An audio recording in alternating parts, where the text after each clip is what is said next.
Une fois, on m'a demandé, est-ce que vous vous souvenez de la catastrophe sur le dirigeable Hindenburg? C'est horrible. Et vous voulez à nouveau construire des dirigeables? Chers amis, je vous souhaite la bienvenue sur le podcast avec des explications consacrées au projet des dirigeables de nouvelle génération. Je suis Alexandre Minko, je suis orateur de ce podcast. Nous commençons.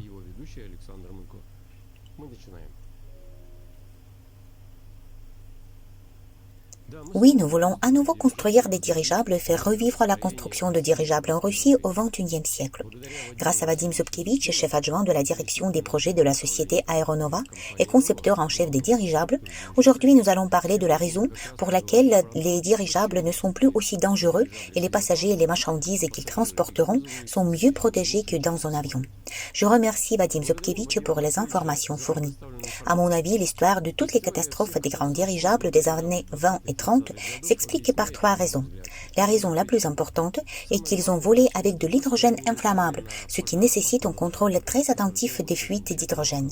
La formation de mélanges inflammables explosifs d'hydrogène avec de l'air est à la fois dangereuse pendant le vol lui-même et peut être un facteur aggravant en cas d'accident de dirigeable. Le deuxième facteur qui a conduit aux catastrophes et aux accidents de vol était le fait que les conceptions de dirigeables rigides sont des conceptions spatiales très complexes qui sont très difficiles à calculer par des méthodes analytiques. Les méthodes d'estimation numérique modernes permettent d'estimer très précisément les charges maximales dans chacun des éléments. Par conséquent, la durabilité et la fiabilité d'une telle conception peuvent être assurées beaucoup plus facilement avec des méthodes de conception modernes.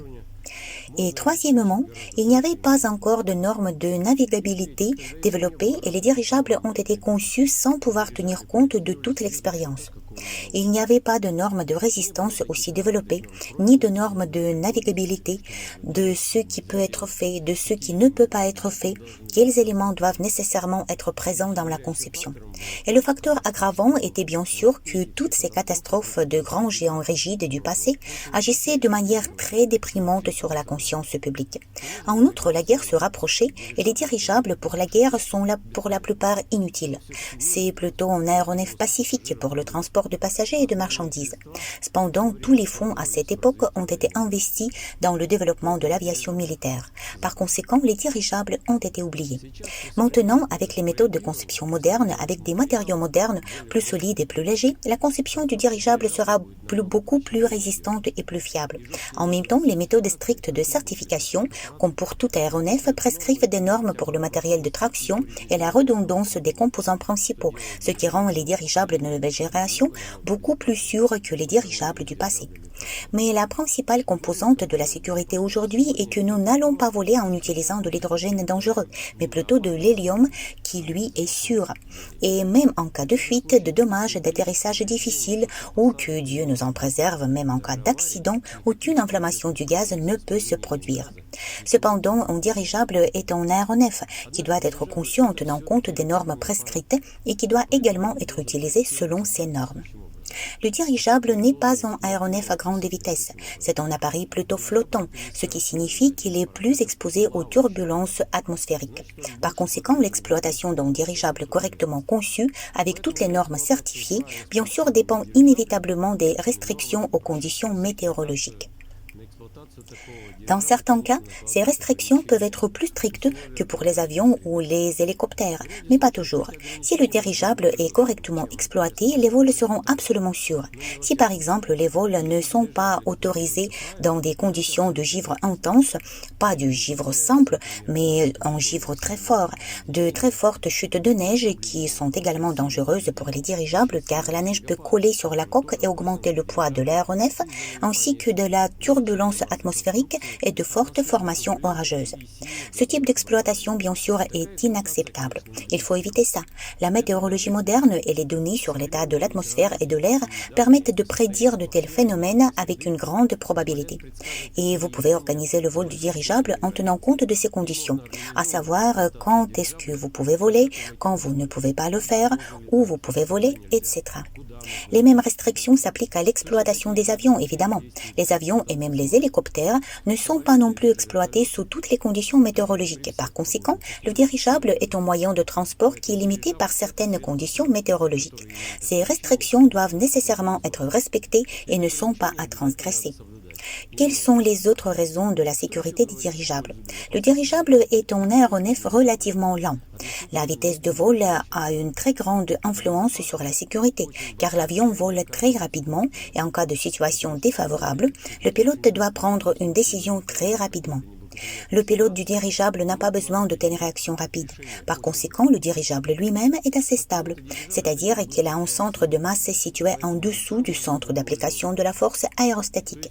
Par conséquent, en termes de vol, le dirigeable est un aéronef très stable, ce qui assure sa sécurité. Sinon, comment la turbulence atmosphérique peut-elle affecter le vol d'un dirigeable? Dans le cas, par exemple, où le dirigeable entre dans de très forts courants ascendants et descendants, c'est-à-dire que les courants ascendants peuvent monter le dirigeable au-dessus de l'altitude lorsque le gaz occupe tout le volume de la coque. Avec les normes modernes de conception du dirigeable, il est nécessaire que le système d'air et de gaz du dirigeable soit conçu pour des vitesses verticales, ascendantes et descendantes, ceci pour environ 15 mètres par seconde. Autrement dit, si le système d'air et de gaz est conçu correctement, s'il est redondant, il fonctionnera normalement même en cas de défaillance de certains composants. Dans ce cas, une vitesse verticale de 15 mètres par seconde vers le haut ou vers le bas n'entraîne pas une augmentation excessive de la pression à l'intérieur de la coque. Ainsi, la résistance de la coque est entièrement assurée pour que l'aéronef puisse lutter contre les puissants courants d'air ascendants et descendants. Une énergie suffisante est également nécessaire. Les dirigeables du passé n'étaient pas suffisamment équipés en énergie, c'est-à-dire qu'ils n'avaient pas suffisamment de puissance au mètre carré. Les dirigeables modernes seront équipés de moteurs plus puissants, auront un équipement électrique plus puissant, par conséquent ils pourront lutter contre de tels courants ascendants et descendants et passer au régime de montée rapide. Les dirigeables ont besoin d'une norme de redondance pour prévoir toute situation, y compris la défaillance de composants individuels. Autrement dit, toujours dans le processus de certification, les défaillances de tous les composants principaux sont prises en compte. Il est toujours vérifié dans quelle mesure ces défaillances peuvent aggraver des conditions de vol ou provoquer une situation catastrophique. Si la défaillance d'un composant entraîne une situation catastrophique, cela nécessite nécessairement la redondance de ce composant, c'est-à-dire prévoir un remplacement. Des normes modernes de navigabilité et de conception sont également nécessaires. Tout cela est nécessairement assuré, tous les composants critiques doivent nécessairement être redondants.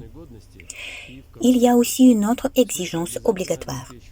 Les dirigeables doivent voler avec une légère surcharge. Les normes modernes de résistance et de navigabilité de petits dirigeables vous permettent de voler avec une légère surcharge. En outre, les normes modernes de résistance et de navigabilité de petits dirigeables exigent qu'en cas de défaillance de tous les systèmes de propulsion, un stock suffisant de ballast soit à bord.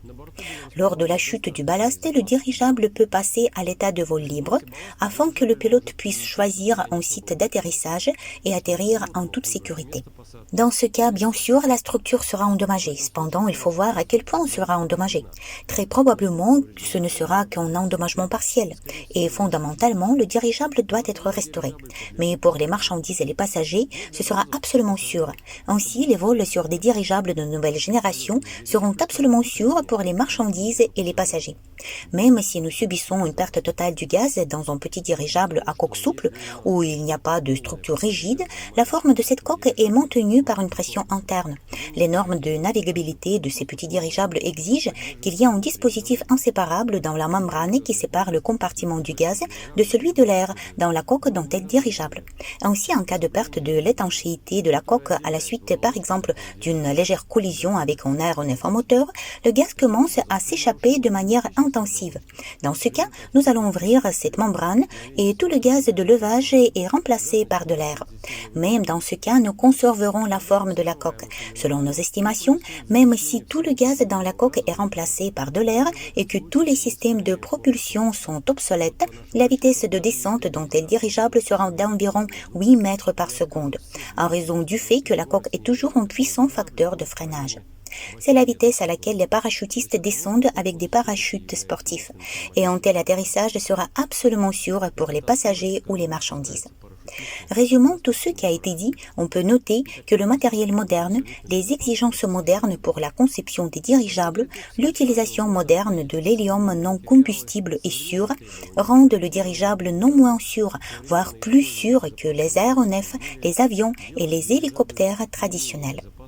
À un autre moment, à ce jour, nous avons atteint au niveau de développement de la technologie de vol moderne et le niveau de conception tellement élevé que depuis longtemps personne n'a entendu parler d'accidents d'avion provoqués par des erreurs de pilotage ou des écarts dans le fonctionnement. C'est-à-dire qu'un aéronef correctement conçu et correctement exploité est absolument sûr. Правильно спроектированный летный аппарат, если он правильно эксплуатируется, абсолютно безопасен.